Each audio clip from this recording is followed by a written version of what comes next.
अरे मोदी जी, कभी तो बोलिए, सच तो बोलो, कभी तो सच बोलो। क्या डर नहीं है मरने का?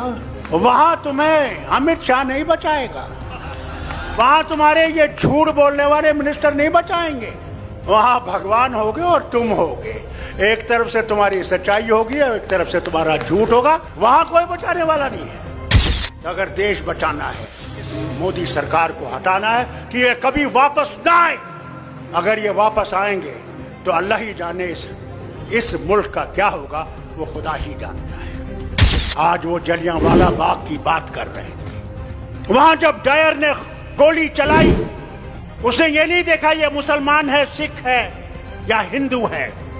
उसने गोली चलाई कि ये हिंदुस्तानी है और मैंने इस हिंदुस्तानी को मारना है। उस खून को याद कीजिए जो वहां उस जमीन पे पड़ा हुआ है, वो हिंदुस्तानी का खून था। उस वक्त धर्म नहीं था। आज हम धर्म पे बटे जा रहे हैं। महात्मा गांधी ने एक आंदोलन शुरू किया। उनकी लड़ाई ये नहीं थी चलो एक दिन प्रधानमंत्री बनेगा हिंदुस्तान का, इसलिए किया कि भारत से अंग्रेजों को निकालना है, हमें अपने झगड़े भूल जाने। अगर हम अपने झगड़े नहीं भूलेंगे तो फिर कभी भी हम इनको नहीं निकाल नहीं सकते। जब इलेक्शन आए और मरने का समय भी होगा, उससे कहना भगवान से मुझे सिर्फ इतनी मोहलत दे कि मैं अपना बटन दबा सकूं, उसके बाद मैं तैयार हूं, जहां ले जाओगे मैं तैयार हूं जाने। और मरने से पहले मैं जरूर वो देश देखूंगा जिसे मैं कहूंगा गांधी तेरा देश बन गया, शेख अब्दुल्ला तेरा देश बन गया, नेहरू तेरा देश बन गया, आजाद तेरा देश बन गया। और जिन्होंने कुर्बानियां दी हैं उनसे भी जाके कहूंगा तुम इस देश के लिए सो गए, मगर आज वो देश तुम्हारी मेहरबानी से जिंदा है। अरे जो हम पे वार किए गए नेशनल कॉन्फ्रेंस पे, जो हमारी खुद मुख्तारी लूटी गई, पहले उनको निकालो जो इस देश को गुलाम बनाना चाहते हैं। जिस रेल को कश्मीर पहुंचना था, कटरा से बानिहाल तक, वो कहते हैं, पहले कहते थे 2007 में पहुंचेगी, फिर कहने लगे 2010 में, फिर 15, अब कहते हैं 2025। मेरे ख्याल से तब तक मैं पहुंच जाऊंगा अल्लाह के पास, तो वो रेल छुक छुक करके भी नहीं पहुंचेगी। अरे सच तो बोलो, कभी तो सच बोलो।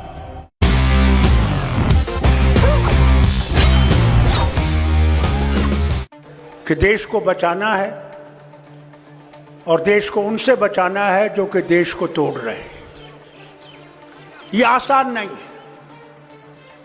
अगर हम ये समझते हैं कि इनको हम आसानी से हटा सकते हैं, तो सच्चाई ये है इनको हम आसानी से हटा नहीं सकते जब तक हमारे दिल साफ नहीं होंगे।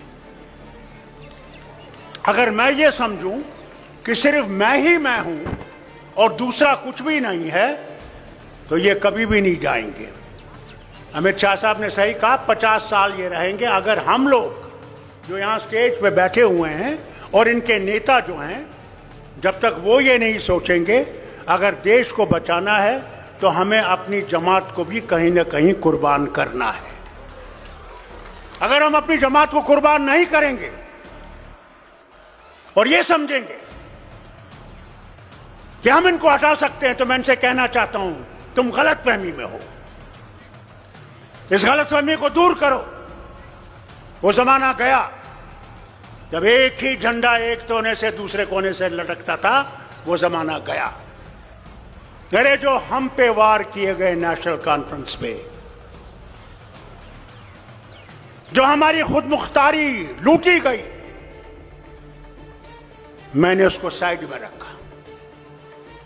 मैंने कहा पहले उनको निकालो जो इस देश को गुलाम बनाना चाहते हैं, जो हिंदू को अलग खड़ा करना चाहते हैं, मुसलमान को अलग खड़ा करना चाहते हैं, सिख को अलग खड़ा करना चाहते हैं। आज वो जलियांवाला बाग की बात कर रहे थे। और जब मैंने वो डिबेट सुनी आज पार्लियामेंट में, और मैंने पहले भी सुना था और गया था जलियांवाला बाग में,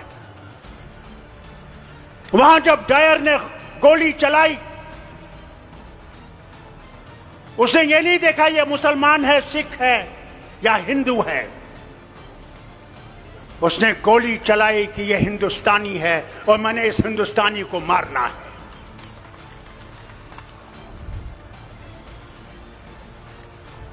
उस कुएं में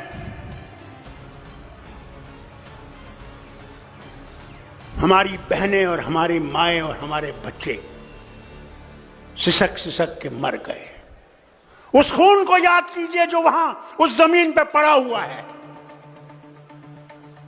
वो हिंदुस्तानी का खून था। उस वक्त धर्म नहीं था। आज हम धर्म पे बंटे जा रहे हैं कि कौन भगवान राम के साथ है और कौन अल्लाह के साथ है। महात्मा गांधी ने एक आंदोलन शुरू किया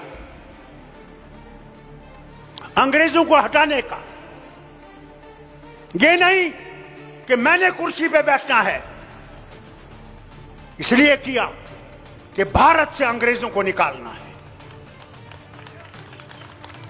उनकी लड़ाई ये नहीं थी कि चलो एक दिन प्रधानमंत्री बनेगा हिंदुस्तान का। आज हम ये सोचते हैं कि मोदी को निकाल के मैं प्रधानमंत्री बनूंगा। अरे पहले तो उसको निकालो, फिर प्रधानमंत्री की कुर्सी की सोचो। हम पहले ही प्रधानमंत्री बने। मैं इन हिंदुओं से पूछना चाहता हूं, क्या भगवान राम सिर्फ तुम्हारा राम है? तुम्हारी पुस्तकों में लिखा है कि भगवान राम विश्व के भगवान हैं। तो अगर वो विश्व का भगवान है तो वो सबका भगवान है। वो अंग्रेजों का भी है, रूसियों का भी है, उनका भी है जो मानने वाली नहीं। हमें अपने झगड़े भूल जाने हैं। अगर हम अपने झगड़े नहीं भूलेंगे, मैं लीडरों से कहता हूं, तो फिर कभी भी हम इनको नहीं निकाल नहीं सकते। पहला कदम हमने उठाना है कि अगर हमने देश को बचाना है, पहले अपने आप को कुर्बान करना है। इस देश के लिए हमने कुर्बान करना है, कुर्सी के लिए कुर्बान नहीं करना। कुर्सी देश देगा और देश ही कुर्सी देने वाला है और देश ही कुर्सी से हटाने वाला है। अरे मोदी जी, कभी तो सच बोलिए कि हमारा हाल क्या है। जिस रेल को कश्मीर पहुंचना था, कटरा से बानिहाल तक, वो कहते हैं, पहले कहते थे 2007 में पहुंचेगी, फिर कहने लगे 2010 में, फिर 15, अब कहते हैं 2025। मेरे ख्याल से तब तक मैं पहुंच जाऊंगा अल्लाह के पास, वो रेल छुक छुक करके भी नहीं पहुंचेगी। अरे सच तो बोलो, कभी तो सच बोलो। क्या डर नहीं है मरने का? जो आया है उसने जाना है। वहां तुम्हें अमित शाह नहीं बचाएगा। वहां तुम्हारे ये झूठ बोलने वाले मिनिस्टर नहीं बचाएंगे। वहां भगवान होगे और तुम होगे। एक तरफ से तुम्हारी सच्चाई होगी और एक तरफ से तुम्हारा झूठ होगा। वही हाल मेरा होगा, वही शरद पवार का होगा, वही आपके मुख्यमंत्री का भी होगा। वहां कोई बचाने वाला नहीं है। जो करोगे वही बचाएगा। इसलिए उससे डरो, उससे डरो, हमारे से मत डरो, उससे डरो। मेरा ईमान है कि हिंदू इतना ही मेरा भाई है जितना मुसलमान है या सिख है या ईसाई है। मैं उस घर में पला हूं जिसमें था नारा हिंदू मुस्लिम सिख इत्तेहाद, यानी सब बराबर है, कोई फर्क नहीं है। आज हम लोगों को बांटा जा रहा है। इसलिए आपसे और इन लीडरों से अपील करता हूं, सब लीडरों से, कि अगर देश बचाना है तो हमें अपने आप को कुर्बान करके इस देश को बचाना है और इस मोदी सरकार को हटाना है कि ये कभी वापस ना आए।